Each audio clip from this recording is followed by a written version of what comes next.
Reserve bank of India Bharat सरकार के लिए दुधारू गाय साबित हुआ है। इस बार तो इस गाय ने उम्मीद से दोगुना दूध दे दिया है। सरकार गदगद है। सरकार के साथ साथ शेयर बाजार भी नया हाई लगा चुका है, क्योंकि न तो सरकार को और न ही शेयर बाजार को ऐसी उम्मीद थी। आरबीआई ने इतिहास में पहली बार 2.1 लाख करोड़ रुपए का डिविडेंड सरकार को दिया है। ये तब है जब दुनिया की बड़े बड़े विकसित देशों के केंद्रीय बैंकों ने अपना बही खाता माइनस में बंद किया है, तो भारतीय केंद्रीय बैंक आरबीआई ने ये कमाल कैसे कर दिया। दुनिया भर के अर्थ जगत में इस बात की चर्चा हो रही है कि आखिर आरबीआई ने सरकार को उम्मीद से बहुत अधिक डिविडेंड कैसे दे दिया। दरअसल आरबीआई ने बड़ी होशियारी से शेयर बाजार वाला खेल खेला और उससे मोटा मुनाफा बनाया। इस मुनाफे का एक हिस्सा सरकार की झोली में डाल दिया।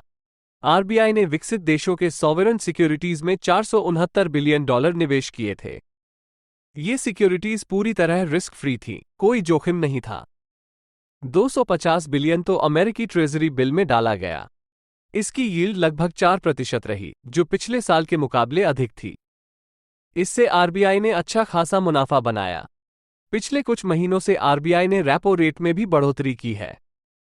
ये भी आरबीआई की कमाई का एक बड़ा जरिया बना। आरबीआई ने बैंकों को शॉर्ट टर्म लोन दिया और ऊंची रेपो रेट के हिसाब से पैसा कमाया। इसके अलावा उन बैंकों को भी पैसा दिया जो लिक्विडिटी की कीम से जूझ रहे थे, क्योंकि वित्त वर्ष 24 में मनी मार्केट ने घाटे की स्थिति ही देखी। वित्त वर्ष 23 में लिक्विडिटी काफी अधिक थी, जिसे कि सरप्लस लिक्विडिटी की स्थिति कहा जाता है। 1 फरवरी 2024 को अंतरिम बजट में कहा गया था कि आरबीआई इस बार 1 लाख करोड़ का डिविडेंड सरकार को देगा। उस घोषणा से डबल डिविडेंड दिया है। डिविडेंड को दोगुना करने में बहुत बड़ी मदद की है अमेरिकी करेंसी डॉलर ने। रिजर्व बैंक ऑफ इंडिया ने अपने फॉरेन एक्सचेंज रिजर्व से बड़ी मात्रा में डॉलर को बेचा है।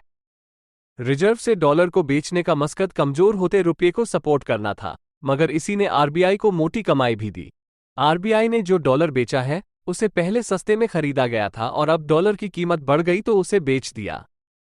सभी छोटे बड़े निवेशक शेयर बाजार में भी ऐसा ही करते हैं। सस्ता माल खरीदते हैं और महंगा बेचकर मुनाफा कमाते हैं। आरबीआई ने कुछ समय पहले जो डॉलर खरीदा था उसे महंगे में बेचा और अपनी तिजोरी भरी।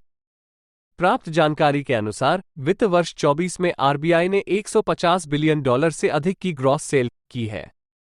भारतीय करेंसी में आज के हिसाब से यह 12 लाख करोड़ से अधिक रुपए बनते हैं।